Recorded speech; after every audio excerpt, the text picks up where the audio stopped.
आप सभी वैष्णव जन को श्री हरिवंशी श्री सद्गुरुदेव भगवान की जय हो। श्री राधा वल्लभ लाल की जय हो। श्री वृंदावन धाम की जय हो। बहुत ही सुंदर प्रसंग मीरा चरित्र।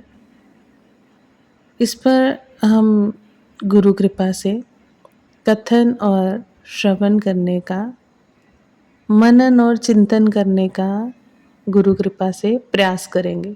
मीरा चरित्र। मीरा की बीमारी की बात सुनकर दूधा जी को चिंता लगी। जब पूछने पर मीरा ने कुछ नहीं बताया तो उन्होंने राज वैद्य को बुलाया। सब कुछ देख जांच कर उन्होंने कहा, कोई मांदगी अर्थात बीमारी नहीं है बाईसा को। कहीं दर्द होता है क्या मीरा?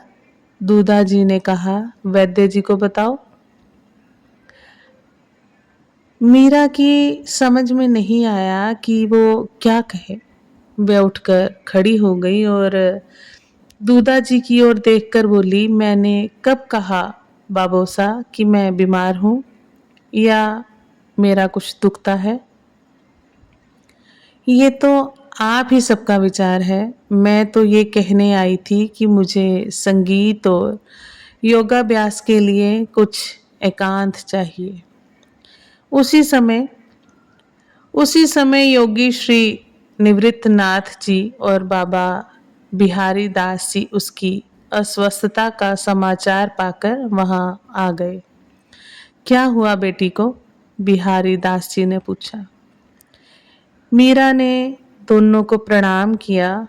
वैद्य जी तो कहते हैं कि इसे कोई बीमारी नहीं है, किंतु भीतर से आनंदी दासी आई थी। उसने बताया कि इसके गले अथवा छाती में कहीं दर्द है। ये कहती है कि मुझे कुछ नहीं हुआ है। दूधा जी ने बताया। बाबा बिहारी दास जी और मीरा दोनों ने परस्पर एक दूसरे की ओर साभिप्राय देखा और दृष्टि ने ही अपनी अपनी बात कह सुन ली। उन्होंने हंसकर पूछा, क्या हो गया हमारी दुलारी बेटी को? कुछ नहीं बाबा, परसों सुप्त वज्रासन करते समय बच्चों की दींगा मस्ती में चांदा वीरम देव जी के पुत्र जयमल मेरे ऊपर गिर पड़ा। थोड़ी चोट आ गई थी, वह तो ठीक भी हो गई। गुरुजी ने ठीक कर दी थी। मीरा ने श्री निवृत्तनाथ की ओर देखा तो उन्होंने स्वीकृति में सिर हिलाते हुए कहा, इसे अभ्यास के लिए अलग कक्ष की आवश्यकता है। हाँ बाबूसा, मेरे गिरधर गोपाल को भी मैं उसी में रखूंगी। ये छोरे छोरी मिलकर उनसे छेड़छाड़ करते हैं। दूसरे दिन से ही महल में परकोटे में लगी फुलवारी के मध्य गिरधर गोपाल के लिए मंदिर बनने लगा और महल का एक कक्ष खाली करवाकर उसे मीरा को सौंप दिया गया। 2 महीने में ही मंदिर बन भी गया। धूमधाम से गृह प्रवेश और प्राण प्रतिष्ठा हुई। नाम रखा गया श्याम कुंज। अब मीरा का अधिकांश समय श्याम कुंज में ही बीतने लगा। एक रात मीरा की नींद खुली तो उसे लगा कि उसकी नाभि के पीछे मेरुदंड में कुछ सुरसुराहट और फड़कन हो रही है। वह उठ बैठी और शीघ्रतापूर्वक भुजंगासन, हलासन, सर्वांगासन, मत्स्येंद्रासन, चक्रासन, शीर्षासन आदि करने लगी। फिर शांत होने का प्रयत्न करती हुई पद्मासन में बैठ गई। कंप, घबराहट, पसीना, प्रकाश और देह में होने वाले परिवर्तनों को धैर्यपूर्वक सहती हुई उसने आसन दृढ़ किया। मन को नाभि चक्र में स्थापित किया उसे लग रहा था कि वहां से कोई वस्तु ऊपर उठने के लिए संघर्ष कर रही है। अचानक पलक झपकते ही वह लहरदार वस्तु कुंडलनी वहां से उठी और छाती और कंठ प्रदेश में रुकने का बहाना करते हुए भ्रू मध्य में आ गई। तब प्रकाश प्रकाश और केवल अद्भुत आनंद। मीरा को ज्ञात ही नहीं हुआ कि क्या हो रहा है, क्यों हो रहा है और कैसे हो रहा है। जैसे ही भीतर की उस नागिन ने भ्रू मध्य को छुआ, उनकी देह आसनबद्ध अवस्था में ही शैया से ऊपर उठ गई। उनका सिर छत से जा लगा। उनकी ओढ़नी का एक छोर छत में लगी एक कड़ी में अटक गया। उनकी देह शैया पर कब वापस आई ये जानने का कोई उपाय नहीं था, किंतु वह अटका हुआ गोटा वहीं लटका रह गया। प्रातः मीरा अभ्यास के लिए गुरुजी के पास और प्रणाम करने के लिए दूदाजी के पास नहीं आई तो पूछताछ होने लगी। सभी स्थानों पर ढूंढ लेने पर ज्ञात हुआ कि मीरा अपने कमरे में आसन लगाए ध्यानस्थ बैठी है। वह पुकारने और हिलाने पर भी आंखें नहीं खोल रही है। तब भीतर सूचना पहुंची कि राव दूदाजी, योगी श्री निवृत्तनाथ और बिहारी दास जी उस कक्ष में पधार रहे हैं। तब भीतर सूचना पहुंची कि राव दूदाजी, योगी श्री निवृत्तनाथ और बिहारी दास जी उस कक्ष में पधार रहे हैं। वहां स्त्रियों और बच्चों की भीड़ लगी थी। मीरा को इस अवस्था में देख उसकी माँ झाली जी रो पड़ी थी। सब आश्चर्य में देख रही थी कि उसे क्या हो गया है, क्यों उसे योग की शिक्षा दी जा रही है, अब इसका क्या होगा। इस प्रकार से अनेक विचार स्त्रियों के मनों को मथ रहे थे कि तभी दूदाजी, योगी श्री निवृत्तनाथ जी और बाबा बिहारी दास जी के साथ कक्ष में पधारने की सूचना मिली और सब अपने अपने प्रश्नों के साथ ही कक्ष से बाहर हो गई।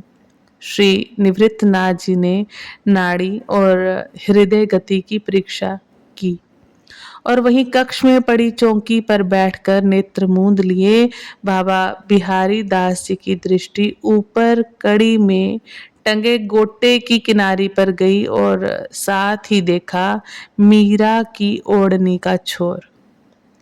इन दोनों की तुक बैठाने पर उनकी कल्पना ने जो दृश्य प्रस्तुत किया, इन दोनों की तुक बिठाने पर उनकी कल्पना ने जो दृश्य प्रस्तुत किया, उस दृश्यानुमान से आश्चर्य की अतिरेकता में उनका मुंह खुल गया। आंखें फट सी गई। वाणी केवल ओह कहकर मौन हो गई। दूदाजी ने ओह सुनकर उनकी ओर देखा तो उन्होंने ऊपर टंगे गोटे और ओढ़नी की ओर संकेत किया। बात समझकर दूदाजी भी चकराए। तभी श्री निवृत्तनाथ जी जय सच्चिदानंद कहकर उठे। दोनों ने घूमकर उनकी ओर देखा। वे प्रसन्न दिखाई दिए और बोले, महाराज, मेरी शिक्षा और आपका मनोरथ सफल हुआ। इस बालिका की कुंडलनी जागृत तो थी, किंतु स्थान नहीं छोड़ रही थी। अब वह एक ही झटके में भ्रू मध्य तक पहुंच गई है। बिहारी दास जी ने गोटे और ओढ़नी की बात बताई तो उन्होंने मुस्कुराकर केवल उन्हें समझाने के लिए कह दिया, चिंता की बात नहीं है। एक झटके से कुंडलनी ने मार्ग तय किया है। उसके वेग को मीरा का छोटा सा कोमल शरीर सह नहीं पाया, इसी से ऊपर उठ गया होगा। अभी उसको चैतन्य होने में 2-1 दिन लगेंगे और सामान्य होने में 4-6 दिन लग जाएं संभवतः, किंतु चिंता की तनिक भी आवश्यकता नहीं है। महाराज, बिना आहार के देह दुर्बल ना होगी? दूदाजी ने पूछा। नहीं राजन, नहीं राजन, योगी तो कई महीने और वर्षों तक समाधि में बैठे रहते हैं। मनुष्य का वास्तविक भोजन आहार आनंद है। हाँ, एक बात का ध्यान अवश्य रखा जाए कि ये चैतन्य होते ही उठकर चल ना पड़े। उठने से पूर्व उसके हाथ पैरों का मर्दन अर्थात मालिश अवश्य किया जाए, जिससे रक्त संचार ठीक ठीक होने लगे, अन्यथा गिरने से मोच या चोट आ सकती है। 3 दिन पश्चात दोपहर को मीरा में चैतन्य के लक्षण दिखाई देने लगे। उसके शांत गंभीर मुख पर हल्की सी मुस्कान आई। बंद पलकों के नीचे थोड़ी हलचल हुई और धीरे धीरे पटल उगड़े। धीरे धीरे पलक पटल अगड़े। उसकी धाय माँ जो वहीं बैठी थी उठकर समीप आ गई। बंद पलकों के नीचे थोड़ी हलचल हुई और धीरे धीरे पलक पटल उगड़े। उसकी धाई माँ जो वहीं बैठी थी उठकर समीप आ गई। बाईसा, उसने पुकारा, किंतु लगा जैसे मीरा ने सुना ही ना हो। आंखें खुली होने पर भी दृष्टि में पहचान करने की क्षमता नहीं थी। क्रमशः उसके अंगों में चेतना आती गई। उसके धीरे धीरे उसने आसन खोला। इसमें थोड़ी सहायता धाय माने की। तब तक मंगला आ पहुंची। उसने और धाय माँ ने हाथ पांव में मालिश की। उन्होंने देखा कि मीरा ना बोल रही है और ना किसी भी और साभिप्राय देख रही है। रह रहकर उसके नेत्र अर्ध निमिलित हो जाते हैं। पुकारने पर वह उनकी ओर देखती तो है। पुकारने पर वह उनकी ओर देखती तो है, किंतु जैसे उस दृष्टि में जीवन ना हो। कुछ ही समय में वह उठकर बाहर चल पड़ी। मंगला दौड़कर जाली जी के पास पहुंची। कुंवर रानी सा, भाई सा उठ रे बारे पधार रिया है। कुंवर रानी सा, बधाई हो, भाई सा उठकर बाहर पधार रही हैं। बिना किसी और देखे मीरा धीमी गति से सीधे गुरु श्री निवृत्तनाथ जी के कक्ष में पहुंची। गुरुदेव, उसके रूंधे कंठ से वाणी फूटी और वह जड़ की भांति उनके चरणों में गिर पड़ी। प्रसन्नता के आवेग में भरकर गुरु ने छोटी सी सुयोग्य शिष्य को उठाकर छाती से लगा लिया। इस समय तक पूरे गढ़ में उसके चैतन्य होने की बात फैल गई थी। अतः दूदाजी, बाबा बिहारी दास जी, राजपुरोहित जी, वीरमदेव जी, रायसल और रतन सिंह जी उस कक्ष के द्वार पर उपस्थित होकर गुरु शिष्य के मिलन का ये अद्भुत दृश्य देख रहे थे। कईयों की आंखें भर आई। बेटी, तुमसी शिष्या पाकर मैं धन्य हुआ। श्री निवृत्तनाथ जी ने उसे गोद से नीचे उतारते हुए कहा। पुनः प्रणाम करके मीरा ने अपनी आंसू भरी आंखें उनकी ओर उठाई। कंठ कुछ भी कहने में असमर्थ हो गया था। गुरुजी के साथ कक्ष से बाहर आकर मीरा ने बाबा बिहारी दास जी, राजपुरोहित जी, दूदाजी, वीरमदेव जी, रायसल और रतन सिंह को भूमि पर सिर रखकर प्रणाम किया। रतन सिंह के अतिरिक्त सभी ने सिर पर पीठ पर हाथ फेरकर आशीर्वाद दिया। इसे कुछ आहार के लिए आज्ञा प्रदान करें। दूदाजी ने उसे गोद में उठाए हुए श्री निवृत्तनाथ जी से कहा। काली मिर्च, मेथी, धनिया और मिश्री उबालकर सर्वप्रथम यहीं पे इसे छानकर पिलाया जाए। इसके पश्चात चावल की खिचड़ी में पर्याप्त घी डालकर दें। रणिवास में भी सबको मीरा ने प्रणाम करना चाहा, किंतु वीरमदेव जी की बड़ी पत्नी सोलंकनी जी ने उसे गोद में उठा लिया। बस बस बेटे, बहुत हुआ। तू तो महात्मा बन गई है मेरी लाडली। आहा, इस रूप गुण की खान को अन्नदाता हुक्म ने न जाने क्यों साधु बनाए दे रहे हैं। यद्यपि मीरा अब भी पूर्णतः सामान्य नहीं हुई थी, फिर भी अपनी बड़ी माँ की बात सुनकर वह धीरे से हंस पड़ी। मैं तो आपकी वही मीरा हूँ, मोटा भाबा हुक्म।